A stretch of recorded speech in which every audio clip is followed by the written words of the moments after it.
Taryn Demara stared at the faint blip on the decades-old radar. Each pulse of light made her heart race faster. This is it. Her people might have a chance to survive. Using every bit of restraint she had, Taryn prevented her voice from sounding too eager as she asked, "Are you sure it's a spaceship?" Yvain Benoit, her head of technology, nodded. "Our equipment is outdated, but by the size and movement, it has to be a ship." Taryn's heart beat double time as she met her friend's nearly black-eyed gaze. "How long do we have before they reach us?" "If they maintain their current trajectory, I predict 18 hours, give or take. It's more than enough time to get the planet ready." "Right," Taryn said as she stood tall again. "Keep me updated on any changes. If the ship changes course, boost the distress signal." Yvain raised her brows. "Are you sure?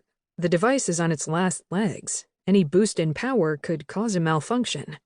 I'm not sure my team or I can fix it again if that happens." She gripped her friend's shoulder. "After 8 years of waiting, I'm willing to risk it. I need that ship to reach Jasvar and send a team down to our planet. Otherwise, we're doomed," was left unsaid.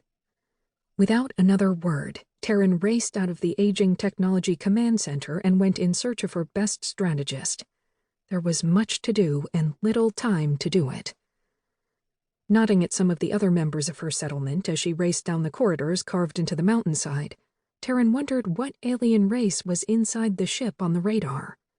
Over the past few hundred years, the various humanoid additions to the once human-only colony had added extra skin tones, from purple to blue to even a shimmery gold. Some races even had slight telepathic abilities that had been passed down to their offspring. To be honest, Taryn didn't care what they looked like or what powers they possessed. As long as they were genetically compatible with her people, it meant Taryn and several other women might finally have a chance at a family. The Jasvar Doom virus, as they called it, killed off most male embryos in the womb, to the point only one male was born to every 5 females. Careful genealogical charts had to be maintained to keep the gene pool healthy. However, few women were willing to share their partner with others, which meant the male population grew smaller by the year. It didn't help that Jasvar had been set up as a low-technology colony, which meant they didn't have the tools necessary to perform the procedures in the old tales of women being impregnated without sex. The technique had been called in something or other. Taryn couldn't remember the exact name from her great-grandmother's stories from her childhood. Not that it was an option, anyway. Jasvar's technology was a hodgepodge of original technology from the starter colonists and a few gadgets from their conquests and alien additions over the years. It was a miracle any of it still functioned. The only way to prevent the extinction of her people was to capture and introduce alien males into their society.